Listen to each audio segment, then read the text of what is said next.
Hermanos, a partir de hoy, de este mes, las enseñanzas, las predicaciones están relacionadas con la adoración a nuestro Dios. El tema para este mes es precisamente la adoración a nuestro Dios. Y si ustedes recuerdan, los que estuvieron aquí el domingo pasado, iniciamos a ver algo sobre la adoración que realiza un hombre llamado Abraham, que Dios llamó y que Dios le dio la oportunidad de servirle durante toda su vida. Y recordemos, hermanos, que Abraham, con todo el llamado que Dios le dio, con toda la entrega que tuvo él para con el Señor, con todo el servicio, con toda la obediencia y con toda la fe, porque se le considera o se le ha llamado el padre de la fe, tuvo también errores. Fue finalmente un humano como nosotros. Él no era Dios, él no era Cristo, era un humano como nosotros. Y tuvo un grave error, una grave equivocación en su vida. No obstante esa equivocación o ese error, él siguió en la adoración a Dios. Él continuó adorando a Dios, continuó obedeciendo, continuó teniendo fe en Dios, a pesar de haber cometido un error grave. Amados hermanos, en la vida nuestra, a veces cometemos errores, a veces son equivocaciones graves, a veces son iniciativas que creemos que es algo bueno, cuando resulta que está fuera de la voluntad de Dios. Sin embargo, o a pesar de ello, Dios nos da la oportunidad de volver a servirle, de pedirle perdón, de arrepentirnos, pedirle perdón y continuar adorándole, continuar sirviéndole, continuar con la misma fe en el Señor. Siempre el Señor nos proporciona nuevas oportunidades. Y hoy, hermanos, quisiera que viéramos un poco sobre la adoración. Y la adoración, quiero que esta sea a manera de estudio, no precisamente una predicación, sino a manera de estudio. Y por supuesto que si alguien tiene alguna pregunta o algún comentario que enriquezca lo que se está diciendo, con toda libertad puede hacerlo. ¿Qué es la adoración? Y mencionaré algunos aspectos sobre qué es la adoración. Y enseguida, ejemplos de adoración en lo que leímos en el pasaje de Hechos 14. Hermanos, es lo que Dios quiere que nosotros hagamos. ¿Cuál es la razón de que hemos venido a este mundo? ¿Qué es la razón por la que yo vivo? ¿Por la que tengo la vida? ¿Solamente porque mis padres me procrearon? No, porque Dios tiene un propósito para nuestra vida, y ese propósito es que le adoremos, que le glorifiquemos, que le ensalcemos. Y hermanos, cuando esto hacemos, el Señor bendice nuestra vida, y no adoramos para recibir bendiciones, adoramos porque somos bendecidos por el Señor. Adoramos porque Él nos ha llamado, porque nos ha salvado, porque nos ha permitido y dado la gran bendición de la salvación. Adoramos a nuestro Dios por lo que Él es. Y eso es lo que vamos a comentar brevemente en este pasaje. Y hermanos, para entrar, ya seré muy breve, trataré de ser muy breve, lo que es la adoración. Y una definición de lo que es la adoración es el reconocimiento total, pleno de nuestra vida a Dios. Y el reconocimiento no solamente es un reconocimiento mental, intelectual, sino es un reconocimiento con toda nuestra personalidad, con lo que somos, con lo que hacemos, con nuestras actitudes, con nuestras palabras, con nuestras acciones. La adoración es el reconocimiento que hacemos de Dios en todo lo que nuestra vida es, en todo lo que hacemos. Es un reconocimiento pleno a nuestro Dios. Esa es la adoración, reconocer lo que Él es. Y hermanos, ¿qué es Dios? Lo que es Dios. Y quisiera que pudiéramos ver brevemente solamente algunos de los aspectos o características de lo que es Dios. Díganme, ¿qué es omnipotente? Todopoderoso. Característica de Dios, y le adoramos porque es todopoderoso. ¿Qué es omnisciente? Todo lo sabe, no hay nada que Él no sepa, no hay nada que Él no tenga conocimiento. Adoramos a Dios porque es omnisciente, porque es omnipresente. que está en todos lados. No hay algo que limite a Dios, no hay una barrera que pueda limitar a Dios. El salmista decía, si pusiera mi estrado en lo más profundo, ahí estás tú. En cualquier lugar Dios está con nosotros. Santo, ¿qué significa la palabra santo? Sin pecado. Sin pecado. Nuestro Dios es impecable. Las características de nuestro Dios es que es un Dios santo, que no comete pecado. No es como nosotros que somos proclives a cometer pecados. Dios es santo en toda la extensión de la palabra. Y la Biblia menciona santo en 3 ocasiones. Santo, santo, santo. Es el Señor Dios Todopoderoso, ¿verdad? Y algunos hacen referencia a que es Dios, Cristo y el Espíritu Santo. Es santo. ¿Qué significa que es absoluto?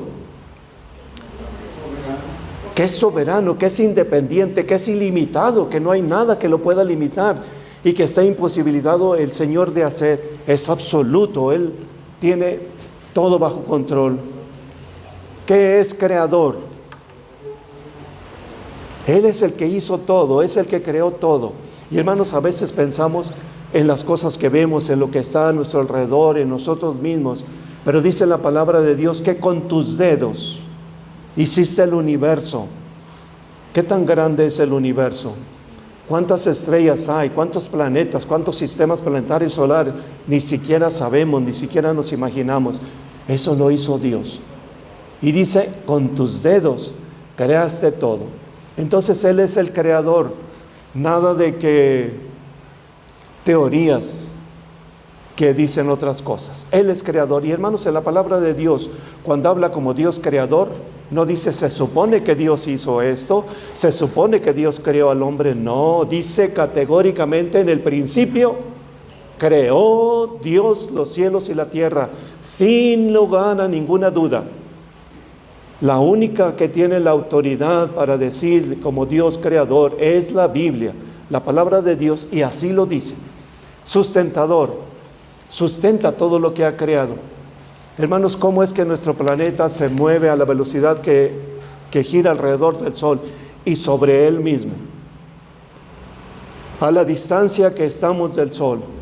Y hay científicos que han pensado que si nuestra Tierra se acercara un poquito más al Sol, unos cuantos metros, moriríamos quemados por el calor del Sol. Y si se alejara del Sol, moriríamos congelados. Pero por eso Dios tiene la distancia exacta, precisa, invariable. Por eso es sustentador. Dice el Salmo que mientras el Señor lo permita, salud, estará la sementera, la simiente, la siega, la cosecha. Es decir, todo el ciclo de producción estará presente porque Dios está haciéndolo. Escuché hace poco a una persona que decía que estamos viviendo en un planeta que está terminado, que está acabado. Y decía, para alimentar a la población se necesita que el planeta produzca 3 veces lo que está produciendo. La verdad es que el Señor provee y no nos quedamos una semana sin alimento, ni siquiera un día. Porque Dios es sustentador, porque Dios provee.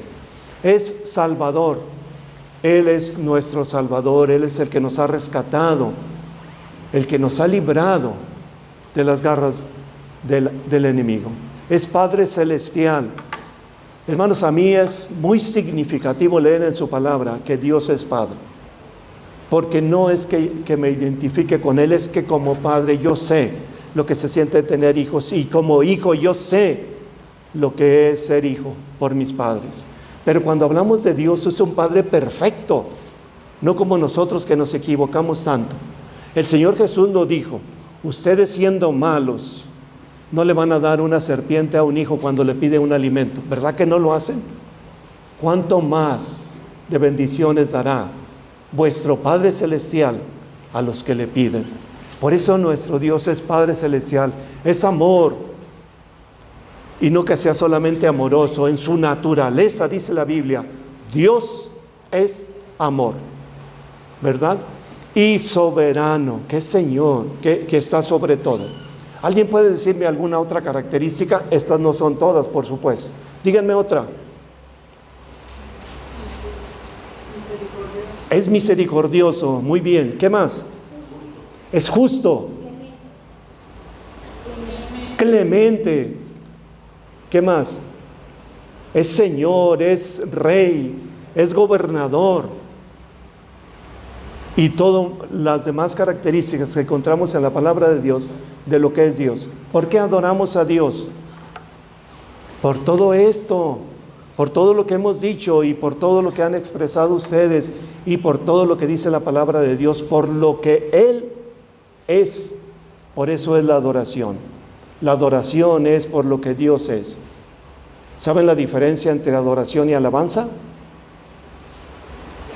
La alabanza es por lo que nos ha dado, por lo que recibimos, por eso es nuestra alabanza. Pero la adoración es por lo que Dios es, por eso es la alabanza, la adoración. Así lo enseña su palabra. Muy bien, ¿quiénes son los que adoran? Díganme.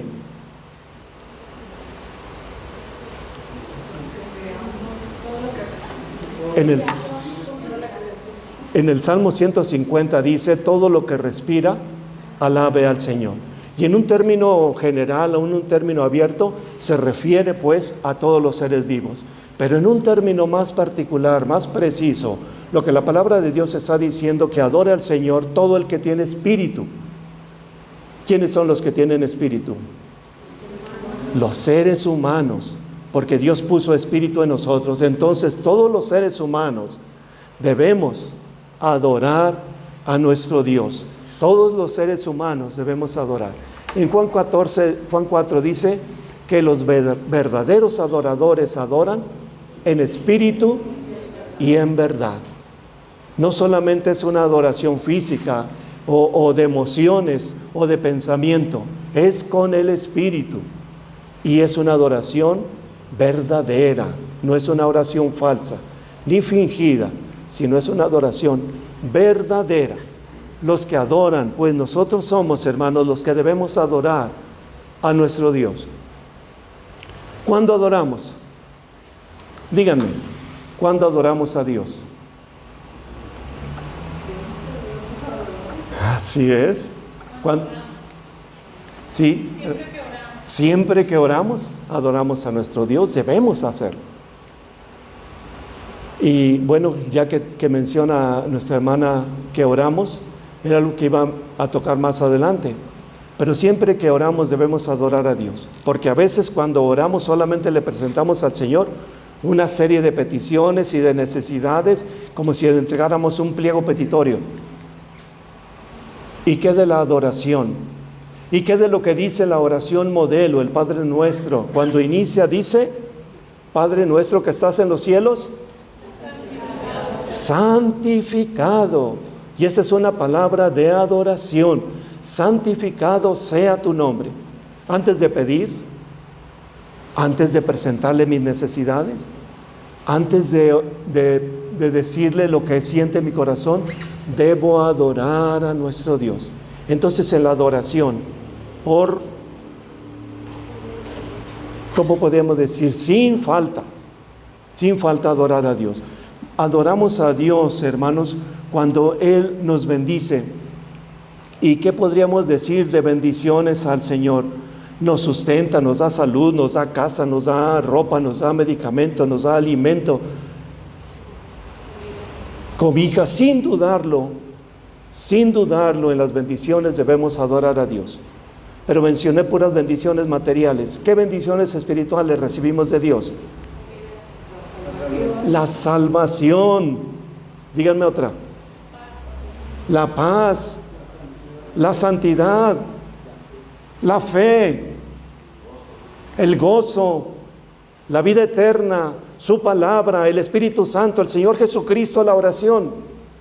Y podríamos seguir haciendo una lista más grande de bendiciones espirituales que Dios nos da. Entonces, de hecho, hermanos, debemos adorarle cuando somos bendecidos. La pregunta es: ¿cuándo somos bendecidos?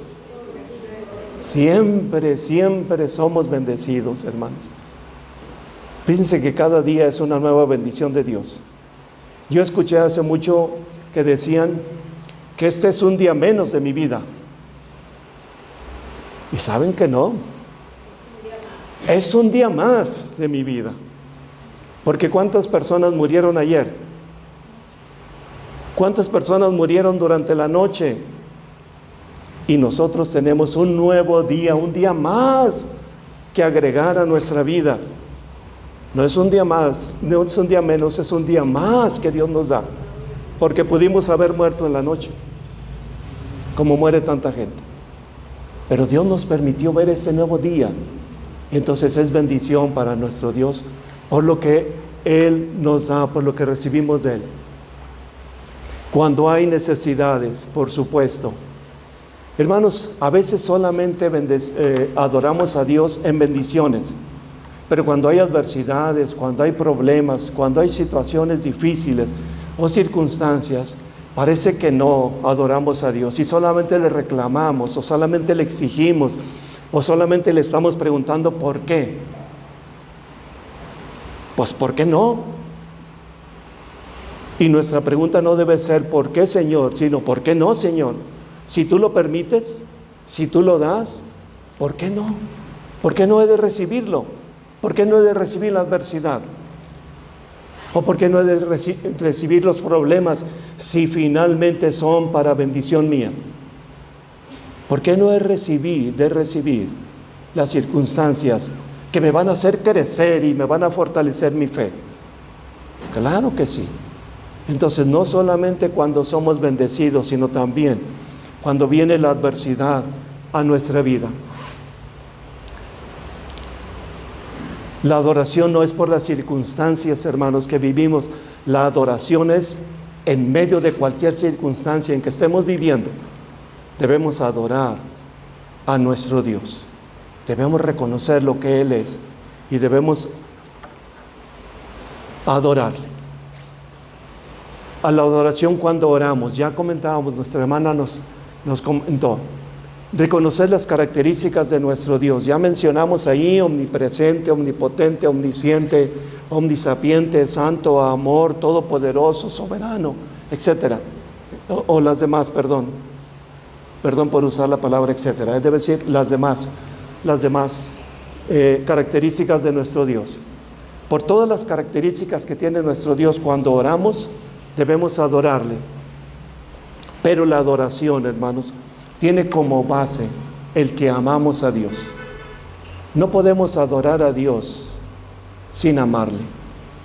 Y debemos amar a nuestro Dios. Así lo enseña el Señor desde el Antiguo Testamento. Y hermanos, ahí en este pasaje de Deuteronomio 6:4, es lo que los judíos llaman el Shema.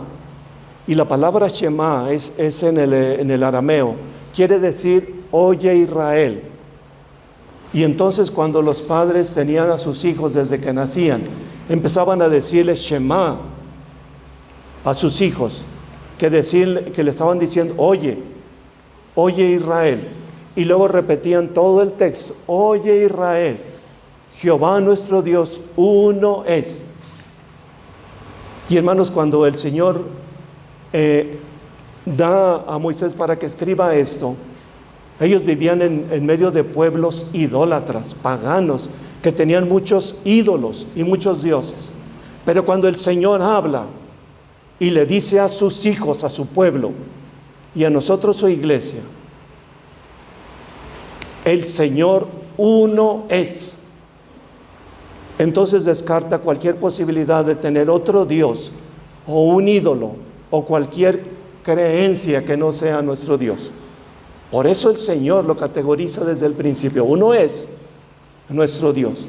Y luego agrega diciendo, amarás a Jehová tu Dios con todo tu corazón, con toda tu alma y con todas tus fuerzas.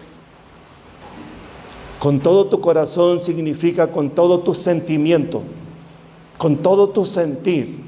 Debes amar a Dios. Con toda tu alma, con todo el aspecto espiritual que Dios ha puesto en tu vida, debes amar a Dios, y con todo el aspecto físico de tu vida debemos amar a nuestro Dios.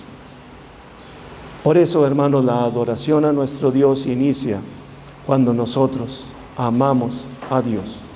En el momento que decidimos amar a nuestro Dios. La pregunta sería, ¿Cuánto amamos a nuestro Dios? ¿Cuánto le amamos? ¿Cómo podemos ver cuánto le amamos? Y pudiéramos pensar en la obediencia solamente. ¿Cuánto obedecemos a Dios? Y ahí pudiéramos tener un parámetro en nosotros mismos y decir, bueno, según la obediencia que yo tengo para Dios, estoy amándole verdaderamente con todo lo que soy. O me falta amar más a nuestro Dios. Hermanos, quise que tuviésemos, hermanos, estos aspectos para que estemos seguros y sepamos qué es la adoración, por qué adoramos, a quién adoramos, cuándo adoramos. Recuerden que al único que debemos adorar es Dios, es a Dios. Y le adoramos por lo que Él es. Le adoramos en todo momento y en todas las circunstancias. Y enseguida, hermanos, quisiera un ejemplo. Bueno, muy bien. Los adoradores, los que creen en Cristo, reciben el Espíritu Santo y mantienen una comunión con el Padre. Muy bien. Ejemplo de adoración, predicando la palabra de Dios. Y aquí quiero hacer referencia al pasaje que leímos de Hechos 14. Pablo y Bernabé están en su primer viaje misionero. De hecho, es el único viaje que realiza Pablo y Bernabé, porque los siguientes viajes del apóstol Pablo ya los realiza con Silas, otro de los discípulos de Cristo. Ese primer viaje inicia Bernabé, el apóstol Pablo y Juan Marcos. Y hermanos, la palabra de Dios nos dice que la adoración a nuestro Dios debe ser a través de la predicación de su palabra. Y dice la Biblia que en el primer viaje misionero de Pablo llegan a un lugar llamado Iconio y por supuesto inician la adoración a Dios predicando la palabra de Dios a todos los que estaban ahí.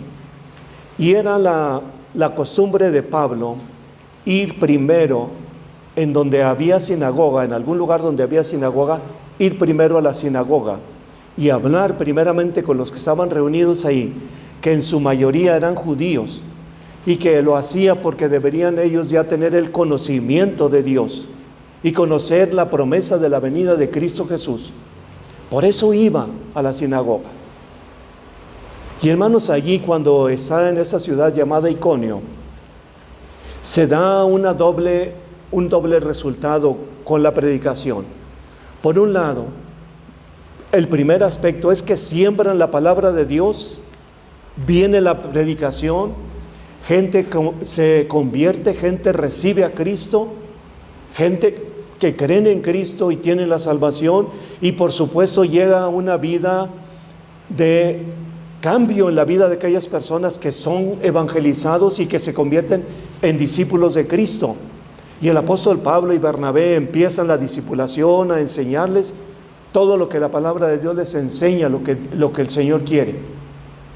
Y ahí está el primer resultado. Pero ahí mismo, hermanos, los judíos, otra vez los judíos, se inicia contra ellos una oposición. Se molestan, se enojan de que empiecen a predicar a Cristo y empiezan a amenazarlos, a agredirlos, y hay una persecución contra ellos. Hermanos, siempre en la predicación del Evangelio habrá esta dualidad. Por un lado, quienes crean, quienes reciban la salvación, quienes sean evangelizados y sean discípulos de Cristo, pero por otro lado, quienes se opongan, quienes no crean, quienes quieran ir al aspecto solamente del legal o al aspecto físico, pero no crean en el Señor. Y es la evidencia de que se está predicando cuando hay persecución, cuando hay peligro. Hermanos, el apóstol Pablo siempre vivió una vida de lucha y una vida de peligro, pero la promesa del Señor es que siempre estaría con él y siempre le bendeciría, le aguardaría. Hermanos, es una reacción violenta contra el apóstol Pablo, tanto así que tienen que salir de ahí. Los judíos, hermanos, el pueblo judío, la gran mayoría de los judíos, y creo que todavía muchos de ellos, esperaban a un Salvador o a un Mesías guerrero, violento, que tomara armas físicas y que viniera a librarlos de la oposición o del dominio romano. Y muchos de los judíos pensaban en un Salvador como David, como el rey David, que tomaba las armas y perseguía y agredía a los filisteos y que defendía al pueblo y que estaba dispuesto a luchar contra el gigante Goliat. Y muchos de los judíos esperaban esta clase de Mesías, que enfrentara a los romanos, que sacara las armas, que fuera violento, que dominara a los gigantes romanos. Pero cuando el Señor Jesús, desde su primera predicación, ¿recuerdan cuándo fue? En el monte, ¿recuerdan? El sermón del monte. ¿Y qué es lo que decía el Señor Jesús en el sermón del monte? Bienaventurados. ¿Quiénes? Bienaventurados los pacificadores, porque ellos serán llamados hijos de Dios. Bienaventurados cuando por mi causa os vituperen y os persigan contra vosotros mintiendo. Bienaventurados los pobres en espíritu, porque de ellos es el reino de los cielos. Bienaventurados los que lloran, porque recibirán consolación. Bienaventurados los mansos, porque tienen la tierra por heredad. Y hermanos, misericordiosos alcanzarán misericordia. Los de limpio corazón verán a Dios. Los pacificadores, porque serán llamados hijos de Dios. Cuando el Señor Jesús predica ante sus discípulos y ante esa multitud, ¿cuál era su doctrina y cuál era la enseñanza? Muchos de los judíos entonces no quieren seguir a un Jesús que viene a mostrar amor, misericordia, perdón.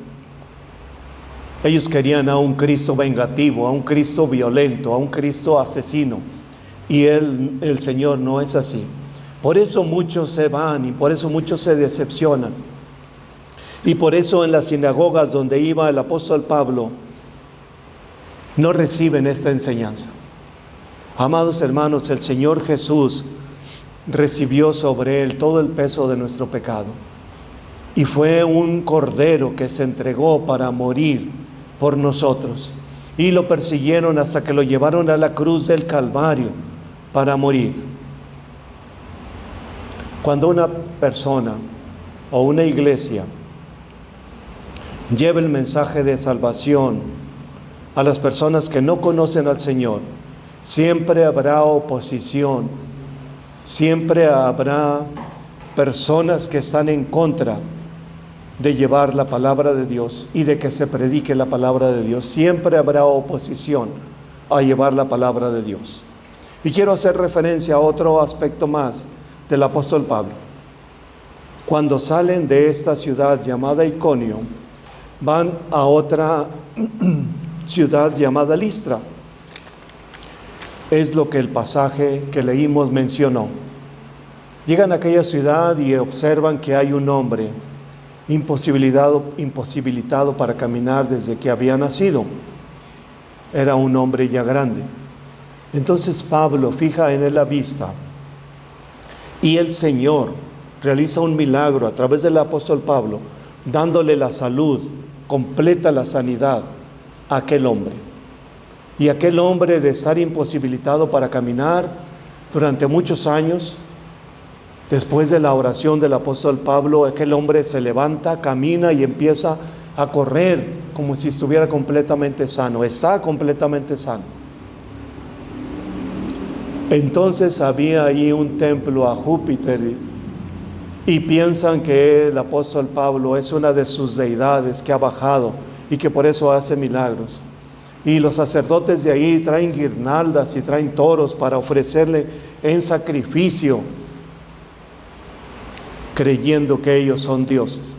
Y cuando Pablo se niega a recibir cualquier motivo de adoración hacia Él, y le dice: precisamente venimos aquí para sacarlos de esa idolatría, de lo que ustedes están viviendo y que están creyendo. Venimos para que salgan, y somos hombres como ustedes, no somos dioses, y venimos a predicar a Cristo, el Salvador.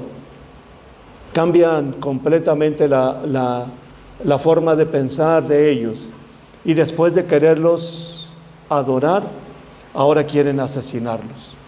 Los quieren matar y los sacan de ahí. Hermanos, el apóstol Pablo en ningún momento recibió él alguna alabanza o algún reconocimiento o cosa por el estilo. Siempre dijo que le correspondía al Señor. ¿Recuerdan ahí en Hechos capítulo 12? Cuando Herodes, me parece que es Herodes Agripa, si no mal recuerdo, un día se pone su ropaje real, era el rey, por supuesto, bueno, el gobernante, se pone su ropaje real y sale donde tenía un gran público, y entonces seguramente era un hombre bueno para decir discursos, y da un gran discurso a toda aquella multitud, y entonces la gente emocionada empieza a decir: es la voz de Dios, no es la voz de un hombre, diciéndole a Herodes que lo que él estaba diciendo era la voz de Dios. Y Herodes se llena de orgullo, se envanece y acepta aquella adoración a él, para él. Y dice la Biblia que por haber recibido la adoración que solamente le corresponde a Dios, murió comido de gusanos. No sabemos si en ese mismo instante los gusanos empezaron a comerlo o contrajo una enfermedad y murió de esa manera. El apóstol Pablo en ningún momento recibió la honra que le correspondía a Dios. Amados hermanos, hay en la historia del cristianismo gran cantidad de líderes y de pastores, líderes de iglesias y de pastores, que se envanecen y empiezan a recibir la adoración a Dios a ellos, y empiezan a creer que por ellos la iglesia es, que por ellos la iglesia prospera, que por ellos la iglesia hace. Es la forma más absurda, más aberrante, más denigrante de querer recibir una adoración que no le corresponde a hombre alguno, por bueno, por santo o por perfecto que sea, solamente a Dios. Hermanos, en esta ocasión llevan a Pablo a un lugar, y ahí, a ver, déjenme ver, ahí lo apedrean. Ya no puede regresar. Ahí está. Lo apedrean, y a veces ese es un solo versículo en donde dice que apedrean a Pablo, lo dejan por muerto y lo arrastran fuera de la ciudad. Un solo versículo, pero todo lo que implica, hermanos, esta situación. No sé si a alguien le hayan dado alguna vez una pedrada, pero creo que no es algo que no duele. Y cuando se avienta la pedrada con toda la fuerza, creo que es más el impacto. Pero cuando son muchos hombres apedreando y golpeando el cuerpo y todas las partes del cuerpo, la cabeza, los brazos, el tórax, la espalda, todo el cuerpo, y las piedras empiezan a golpear la cabeza, y entonces el impacto de las piedras hace que pierda el conocimiento y cae como si estuviera muerto. Y después de apedrearlo, muchos se acercan y ven que no respira y dicen: está muerto. Entonces les comentaba en una ocasión anterior que lo agarran y lo arrastran. Está muerto, tal vez de un brazo o tal vez de una pierna, y tal vez entre varios lo arrastran hasta fuera de la ciudad. Además de apedreado, dejado por muerto, arrastrarlo por entre la tierra, las piedras, las espinas, yo no sé qué había, y lo dejan ahí por muerto. Amados hermanos, la predicación del Evangelio siempre implicará oposición a nuestra vida y siempre implicará sufrimiento para nuestra vida. Cuando no predicamos, cuando no hablamos de la palabra de Dios, cuando no compartimos con nuestros amigos o con nuestros compañeros o con nuestros familiares, entonces no hay ninguna adversidad, no hay ningún problema. Entonces el enemigo nos tiene como amansándonos. Estate tranquilo, tú no digas nada. ¿Para qué te metes en problemas? ¿Qué necesidad tienes de predicar? ¿Qué necesidad tienes de compartir? Y como si nos estuviera amansando el enemigo. Pero cuando nosotros decidimos, como personas, como familias, como iglesia, predicar la palabra de Dios, siempre habrá oposición a lo que hacemos, a lo que predicamos. Siempre habrá persecución. Y si recordamos los primeros cristianos, hermanos, en la iglesia de Jerusalén hubo la persecución que inició Saulo de Tarso. Después que se convirtió Saulo de Tarso, vino la oposición. Ahora no solamente de los judíos, sino también de los propios gobernantes. Y mataron a Jacobo a espada, a uno de los apóstoles más jóvenes del Señor Jesucristo, y lo agarraron y lo asesinaron, siendo un hombre muy joven. Y a Pedro lo metieron a la cárcel, y vino una persecución contra los cristianos. Y en Roma, todos los cristianos que vivían en Roma, recuerdan que Pablo escribe a los hermanos romanos, a la iglesia que estaba en la ciudad de Roma, fueron perseguidos, fueron matados, fueron llevados al circo romano, despedazados por fieras, por gladiadores. Pero no se rindieron, no dieron marcha atrás, sino continuaron en el camino del Señor, y tenían que esconderse en cuevas, en catacumbas abajo de la ciudad de Roma. Había cuevas y ahí se metían en las llamadas catacumbas, donde los cristianos ahí predicaban, ahí enseñaban, ahí glorificaban, allí adoraban a Dios, ciertamente escondidos para no ser masacrados, pero seguían en la adoración a Dios. Y la persecución, hermanos, se ha venido en todas las épocas, en todos los tiempos. En Hebreos 11 habla acerca de los héroes de la fe y menciona cómo fueron aserrados, perseguidos, asesinados, que tuvieron que andar de un lugar para otro, de perder sus posiciones, incluso usar ropa de pieles de animales, porque hasta esos eran perseguidos, a vivir en cuevas. Y dice la palabra de Dios: el mundo no es digno de lo que ellos hicieron. Amados hermanos, la obediencia para nosotros representa compartir el mensaje de salvación. La adoración está en nosotros para llevar el mensaje de salvación a las personas que no le conocen, como iglesia, como personas y como familias. ¿Qué persecución tenemos ahora? ¿Cuál es la persecución que hay ahora? ¿Quién nos amenaza por venir al templo? ¿Quién nos impide para que vengamos al templo? ¿Quién nos impide que compartamos la palabra de Dios? ¿Quién se opone si queremos abrir una misión en algún poblado o aquí en la ciudad? ¿Quién se opone para que vayamos a predicar al Seguro Social? ¿Quién se opone cuando vamos y predicamos en alguna plaza pública? Cuando compartimos el Evangelio con algún vecino, con algún compañero de escuela o de trabajo. ¿Quién nos amenaza? ¿Quién nos golpea? ¿Quién nos apedrea? ¿Quién nos persigue? Nadie. Gracias a Dios, hermanos, que vivimos en un país y en un tiempo en donde hay la libertad para hacer todo ello. Entonces, ¿cuál es la persecución que tenemos? Díganmelo. ¿Lo están pensando?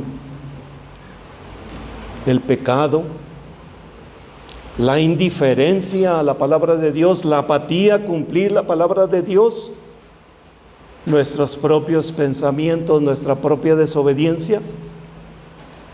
Es muchas veces la persecución que tenemos no es una persecución violenta, es una persecución de nuestro corazón. El día de ayer, en una de las en la reunión plenaria se habló, les había comentado que la convención estaba promoviendo que se iniciara una misión en un poblado cerca de Durango. Bueno, en el estado de Durango, no es tan cerca. Y cuando el presidente de la convención abrió la oportunidad y dijo a muchas iglesias que estaban representadas ahí, algunas de las iglesias que están aquí, de los pastores y de los representantes, ¿quiere iniciar una obra en ese lugar? ¿Cuántas manos creen que se levantaron? Ni una sola. No, yo tengo muchos compromisos en mi iglesia, dijo uno. No, es que yo voy a iniciar una misión en tal lugar. No, es que el proyecto mío como pastor es abrir una iglesia grande en tal ciudad. No, dijo otro, es que mi compromiso es aquí con los cerquitas, con los míos. Pues ni con unos ni con otros, ni con los cercanos, ni con los lejanos, ni con Jerusalén, ni con los que están fuera. Y nadie quiso iniciar una obra como iglesia. Tal vez se inicie como con algunas familias la obra en ese lugar, pero no como iglesias. Y créanme, hermanos, que sentí un gran pesar por ello. Y le decía al Señor, perdóname, Señor, perdóname, porque no he sido lo suficiente convincente como para que iniciemos una obra todavía. Tal vez no es tu tiempo, de acuerdo. Tal vez no es el lugar, tal vez no es el momento. Muchas cosas pudiéramos decir. Pero la palabra de Dios nos ha llamado a ser discípulos, hermanos, a compartir la palabra de Dios. Y esto que les comento no es para que pensemos, bueno, si nadie lo hace, tampoco nosotros. No, es para que nosotros reflexionemos y pensemos que podemos hacer la obra, que podemos iniciar en nuestro hogar, en nuestra familia tal vez, con nuestros compañeros de trabajo, con nuestros compañeros de escuela, compartiendo la palabra de Dios. Me pregunto yo, ¿cuántos de nuestros vecinos, los que están a nuestro alrededor, saben que somos cristianos? Porque les hemos testificado, porque les hemos leído un pasaje de la palabra de Dios, porque les hemos invitado al templo. ¿Cuántos de nuestros vecinos saben que somos cristianos? Si no saben, entonces es la oportunidad que Dios nos está dando para ir con el vecino y decirle, ¿me permites orar por ti? ¿Tienes algún problema por lo que quieras que yo ore por ti? Mira, te voy a leer un pasaje de la palabra de Dios. Y poco a poco iniciar a presentar el mensaje de salvación con algún compañero de trabajo o con algún familiar. Yo sé que a veces los familiares son los que a veces dicen, no, a mí no me hables de tu religión. Pero el Señor tiene gente, aún con los que se oponen. Por eso, hermanos amados, la invitación a la adoración a nuestro Dios está encaminada a que compartamos la palabra de Dios. Ciertamente, hermanos, que habrá oposición, pero también habrá perdón de nuestra vida. Y hermanos, cuando la palabra de Dios habla de perdón, habla de que nosotros reconocemos nuestro pecado, nuestra desobediencia, y estamos dispuestos a dejarlo. Yo sé que hay personas que nunca pedirán perdón, que pensarán que nunca ofendieron a nadie, y por supuesto menos a Dios, y que nunca le pedirán perdón a Dios, ni a sus semejantes, ni siquiera a sus seres más queridos o más cercanos. Yo sé que habrá personas así, pero dentro del pueblo del Señor, dentro de nosotros, La característica debe ser esa, de pedir perdón a Dios, pedir perdón a quien hayamos ofendido y de perdonar cuando nos hayan ofendido. Porque dice el Señor, si no perdonas tú las ofensas, ¿cómo quieres que tu Padre te perdone? Por eso, amados hermanos, la invitación de la palabra de Dios que nos hace este día es la adoración a través de compartir la palabra de Dios con los que no la conocen todavía. Y hermanos, quiero hacer una invitación a que si alguien de los que me escuchan no ha recibido a Cristo, no ha creído en Cristo, es el momento en que pueda recibir a Cristo como Señor y Salvador. Invítelo a subir, recíbalo en su vida. La palabra de Dios dice que el Señor puede estar perfectamente bien en nosotros, en nuestra vida, porque es Espíritu. Invítenlo. Y la invitación a todos nosotros, hermanos, adoración en todo lo que somos, es una forma de vida que debemos llevar todos los días, en todas las circunstancias de nuestra vida, en medio de las circunstancias, la adoración a nuestro Dios. Oremos, hermanos.